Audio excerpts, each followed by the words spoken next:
बहुत दिनों से कह रहा था मुस्लिम परिवारों से कि अति न करो, अति न करो। मैं मुसलमान परिवार से कहना चाहूँगा कि भैया आप ध्यान रखो, भारत तुम्हारा भी है। रमजान का महीना हो और उसमें होली पड़ेगी, तो होली मुसलमान क्यों खेलना चाहता है? वृंदावन की होली में हिंदुओं के हुजूम में गैर हिंदू न घुसे, ये ज्यादा अच्छा रहेगा। मुझे लग रहा है यह परिस्थिति मुसलमानों के कारण आई। मुसलमानों में बहुत दिनों से कह रहा था मुस्लिम परिवारों से कि अति न करो, अति न करो।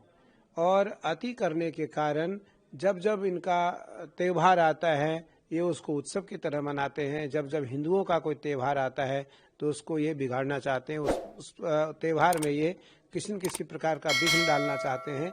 और ये हिंदू मुसलमान राइट्स चाहते हैं, ये हिंदू मुसलमान युद्ध चाहते हैं, या वो संभल का हो, बरेली का हो। बरेली क्योंकि मेरा आश्रम है छोटा सा, 2-3 आश्रम है बरेली में, बार बार बरेली में ऐसी घटना होती है।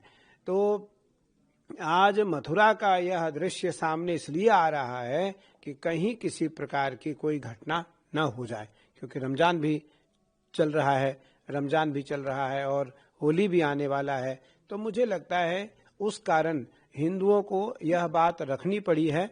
और यदि मैं मुसलमान परिवार से कहना चाहूँगा कि भैया आप ध्यान रखो, भारत तुम्हारा भी है, भारत तुम्हारा भी है। तुम भी भारत में रहते हो, तुम पाकिस्तान में नहीं रहते हो, तुम पाकिस्तान में नहीं रहते हो, भारत में रहते हो। इसलिए जरूर ध्यान रखो, जरूर ध्यान रखो भारत का, जरूर ध्यान रखो तिरंगा का, जरूर ध्यान रखो सनातन परंपरा का, जरूर ध्यान रखो गंगा यमुना सरस्वती कावेरी कृष्णा गोदावरी नर्मदा का ध्यान रखो आप। क्योंकि आप भारत में रहते हो, भारत में हो, आप सुरक्षित हो। भारत से जब आप बाहर जाओगे तो असुरक्षित महसूस करोगे, असुरक्षित महसूस करोगे। और ये बात आपको तब समझ में आएगी जब भारत से आप कहीं दूसरे देश में जाओगे। तो इसलिए मेरा मानना है कि जो मुस्लिम परिवार हैं वो हिंदू परिवार को दुख और कष्ट और परेशान करने की नीति नियम न रखें।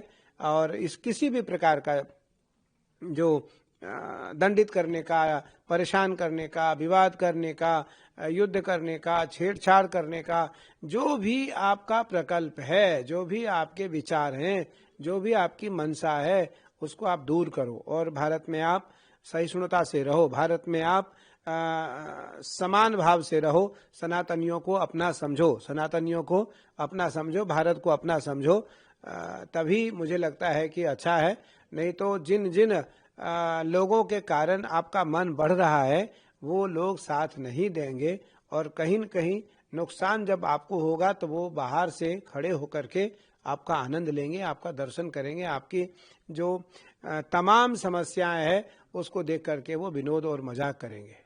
हिंदू त्योहारों पर चाहे दीपावली हो, होली हो अथवा दुर्गा प्रतिमा विसर्जन हो, जो लोग ईंट पत्थर चलाते हैं वो कुंभ में ही कमाना क्यों चाहते हैं?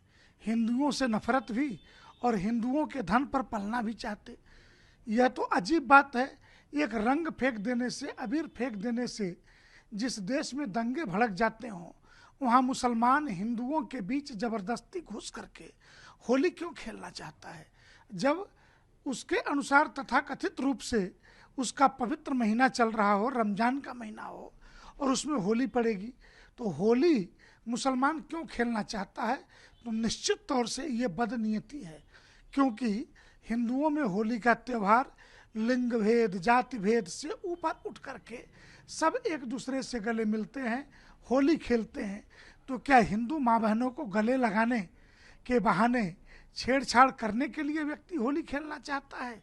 तो मेरा मानना है कि उत्तर प्रदेश सरकार को ही नहीं, देश में जहाँ भी बीजेपी की सरकारें हैं, कम से कम उनसे तो हम आग्रह कर ही सकते हैं कि इस पवित्र होली के त्यौहार पर गैर हिंदुओं का प्रवेश वर्जित हो। और विशेषकर काशी और वृंदावन की होली में हिंदुओं के हुजूम में गैर हिंदू न घुसे, ये ज़्यादा अच्छा रहेगा।